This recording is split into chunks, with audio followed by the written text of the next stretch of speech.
So our co-host emeritus, Dr. Pat Riley, texted me early 2 days ago and just said, hey, have you ever looked up Ric Flair on r/Tampa? And I no, because why would I do that? I had not, but I immediately reached over, pulled up the phone, and started looking. And boy, what a wonder of delights, because Ric Flair is a fucking menace on the streets of Tampa, folks. And excellent. Last week, someone named Honcho Poncho 824 posted in our Tampa the following question: does Ric Flair keep coming to your restaurant and shitting himself? And he says, the man has shit himself. That seems like it would be fake.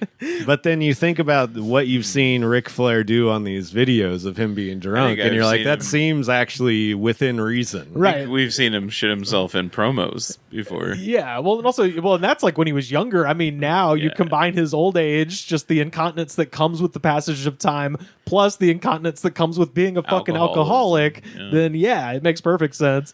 This guy in the post says, this man has shit himself like 6 times this year. Drunk as fuck at bars and other restaurants in Tampa. He gets thrown out of places on Water Street all the time. Anybody in the service industry have to deal with this shit too? So this is not... Oh my God. This is not in Squared Circle. This is not in some Reddit about wrestling. This is in the Tampa, like, civic discussion, like, of being like, the pothole on 8th Street is bullshit. And you know, it's someone who doesn't really know because they spelled Rick with a K. With a K. I was just about to point that out. That is the number one indicator. This is just a real dude. It spells an R-I-C-K Flair. 6 times, that's one person witnessing 6 times. Yeah, I think I think I figured out, allegedly, there's a Allegedly. Well, you have to say this with someone about shitting their pants. No, not about that, about his whereabouts and where he lives, because I saw somebody saying that he lived at a building in Tampa called the Heron, and another saying that he lived above the bar called the Pearl. So I don't know if those are the same place, perhaps, but he could have multiple residences. Yeah, probably needs them. But he asked the question, anybody in the service industry having to deal with this? And I got some of the answers here. 8,600 RPM says, I've seen him at the Battery in Sparkman a couple of times. The mood of the employees when he showed up said all I needed to know. So he just walks in and every employee's like, oh, fucking Christ. And for some reason, he's not banned from these places. Well, I read a lot of accounts of him tipping people. Sometimes he gets so shit-faced, he tips people like $1,000. Oh, yeah, you can't ban that guy, unfortunately. No. I'd take it. Yeah, I mean, of course. Yeah. Also, I'd love that to happen just to be able to tell the story. I mean, if you're a server, that's like more money than you'd make in like 2 fucking weeks. Yeah. This guy, Alvade, says, I saw him at the Pearl when I was visiting Tampa. I wanted to go up to him and let him know that I was a big fan growing up, but he was smashed and talking loudly to these women and the bartender. I just decided to let it be, but I did overhear the bartender tell him that he was way too drunk, and he looked at her dead in the eye and said, I can afford to be drunk. This guy, Wilt Snuck, says, getting a dick pic from Ric Flair is a rite of passage for female service industry workers in the downtown area. I know at least 2 who've gotten them. Oh, God. And someone replied to that, shit, I've been flashed before by him, and it's awful. So he's still just whipping his dick out. Yeah. And if people aren't, I was going to say wrestling fans, if people don't know, Ric Flair allegedly has a gigantic dick, which at this point is got to be just wrinkled and fucked up, so who knows. Yeah, he was famous for the helicopter. Yeah, that's right. So all of this led me to another post from somebody named Worldly Parfait titled, anyone else pick up Ric Flair off the sidewalk today? Just me? All right. And he says, I was just walking by and a man was on all fours with a shopping bag in his hands outside of the Pearl. It was like 15 feet away, and I saw the back of his hair, and I said, oh, man, is that Ric Flair? And sure as shit it was. I got him up, and he went back inside. No woos. Oh, God.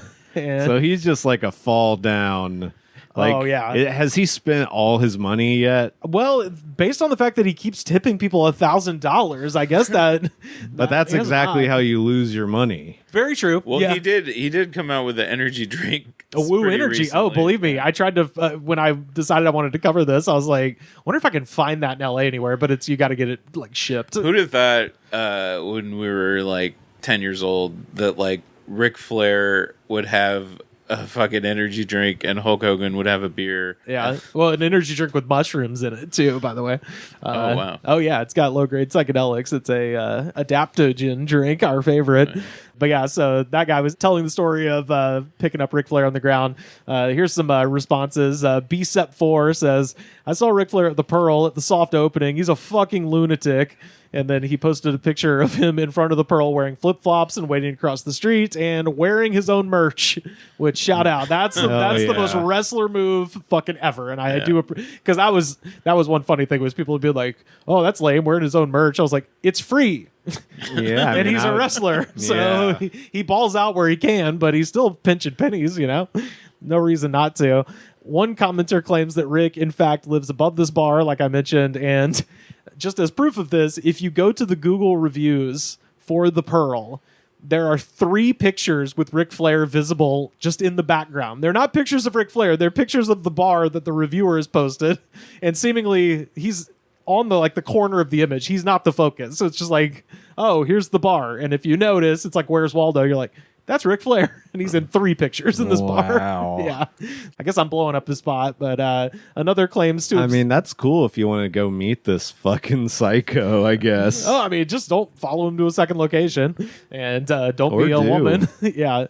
Another person claims to have seen Rick on his boat, which I was like, they shouldn't give him any vehicle to drive, but especially a boat. And of course, the boat is called Woo! That's the name of the boat.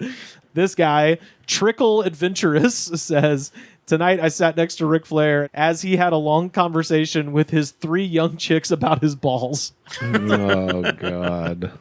So, yeah, allegedly, apparently, his 3 young chicks. They're OnlyFans models that he's paying for to hang out with him. Oh, shit. Yeah. Again, that's just what they're saying. Some have claimed.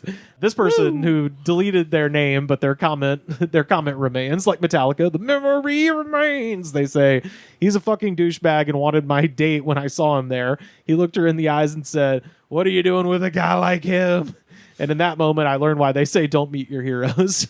So that's the news from Tampa from this year, all of that stuff. Wow. We got Ric Flair, but he had a similar incident not too far up the road from Tampa in Gainesville, Florida, last year, almost exactly. I remember this. I don't think we covered it on the show, or at least not in detail, so I figured might as well put this here. So this is... I guess this is what you call a pattern. This is Alistair McGeorge writing for metro.co.uk, which I don't know if there's a better name for an English journalist than Alistair McGeorge, but he says... Ali. Yeah, Ali. So WWE Hall of Famer Ric Flair has been seen on camera seemingly slurring his words and arguing with staff at a restaurant in Florida. The 75-year-old retired wrestler revealed over the weekend that he had been asked to leave Paisano's Stone-Fired Pizza in Gainesville over a row with the staff at the establishment.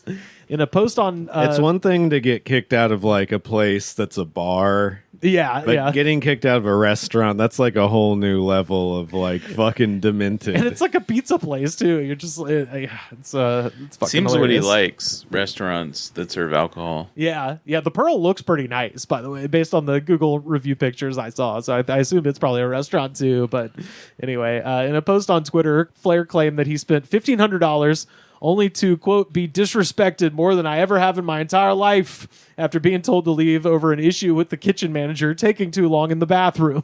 Footage from the alleged incident has emerged on social media showing Flair stood at the counter fighting with members of staff.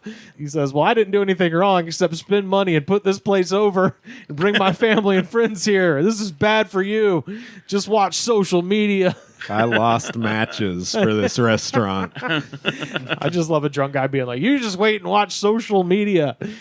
He then asked his name and called the employee a dickhead, with the man responding, you don't have to call me that. Then, turning his attention to a female member of staff on the other side of the counter, Flair said, quote, I'm going to give you $1,000 tip just to say to him, kiss my ass. You're disrespecting me. You're telling me to leave. And then the guy says, I'm not telling you to leave. We're just telling you that you're cut off.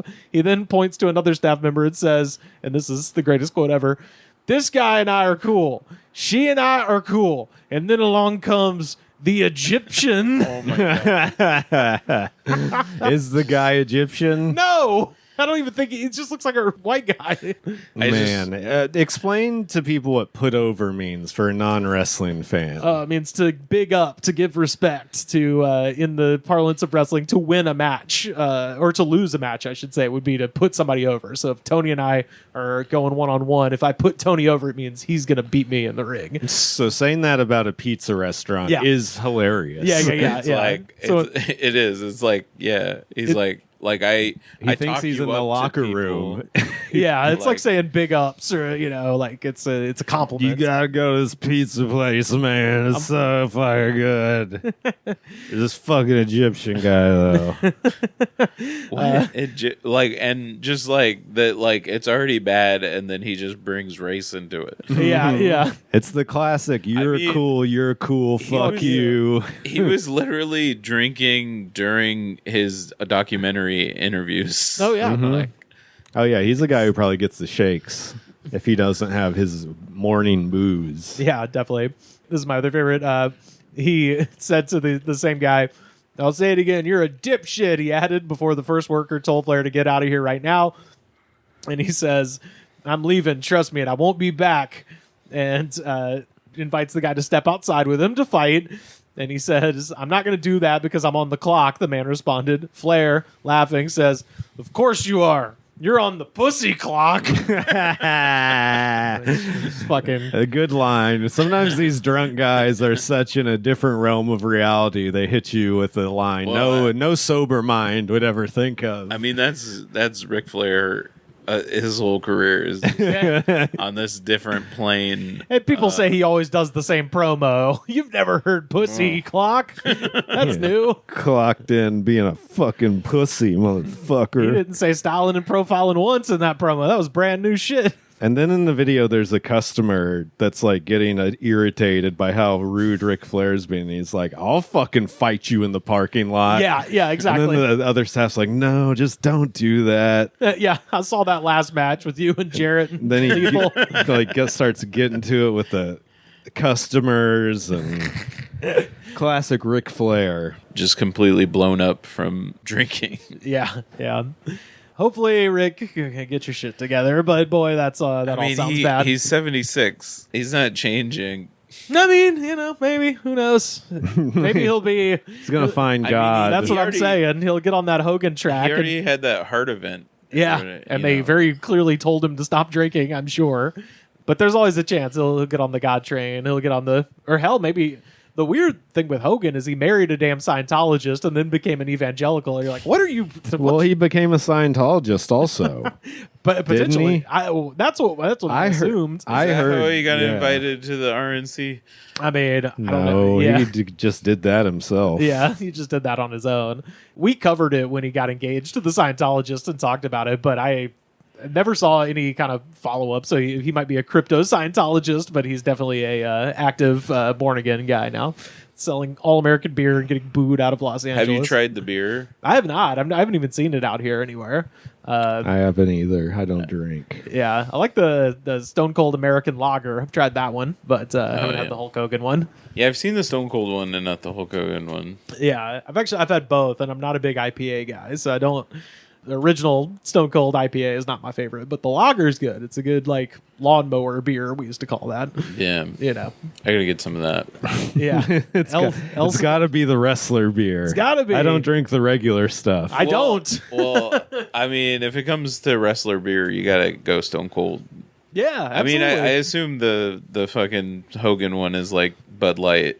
Yeah, I'd take the The Undertaker's about to sell wine or something. Oh, he's already got wine. Okay, they did the Undertaker wine. That was a WWE. Yeah, it was. We covered that during the Corona Diaries because they had Ultimate Warrior wine and Undertaker wine. Oh, and fuck then yeah! NFTs. Yeah, they already did that. That came and went. Man. I met someone the other day, and he's a comics. I won't say his name, but he lost a bunch of money on NFTs, and there's two of them there, and I was just like, I felt bad for him, but it was hard not to just be like, what the fuck were you thinking? I got 3 NFTs that someone gave to me. I did a crypto show, and someone in the audience gave me NFTs. I did like a bit about how poor, how poor I was, and I was saying like I'm probably the poorest person in this room and stuff. And at the end of my set, I passed out a QR code to my Venmo. So I guess he was on that tip. He gave me some NFTs. Can you send NFTs through Venmo? That should be illegal. I had to set up. He talked me into. I had to set up a Vesper wallet and everything. Jesus Christ, that sounds so. How much are they worth? They go up and down. I haven't checked in a while, but it's dollar. They started about like $30, I think, or $20, and then they at their peak went up to like 75, and now they're probably they're probably about $40 or $50. Yeah, sell all those. What the fuck are you thinking? Well, I'm gonna hang on to them and see what happens. See if it's like Beanie Babies. Yeah. And they come back. Pokemon cards. Once the traditional economy collapses, I might need those NFTs. Yeah, the NFTs are going to be what cash is now. Those Goetia, they're goats. Yeah, okay. They're like the bored monkeys, but they're goats. Oh God, Jesus. The illustrations are cool. Yeah. That's good. Well, that's good. I'll be sure to right-click them and save them as a JPEG.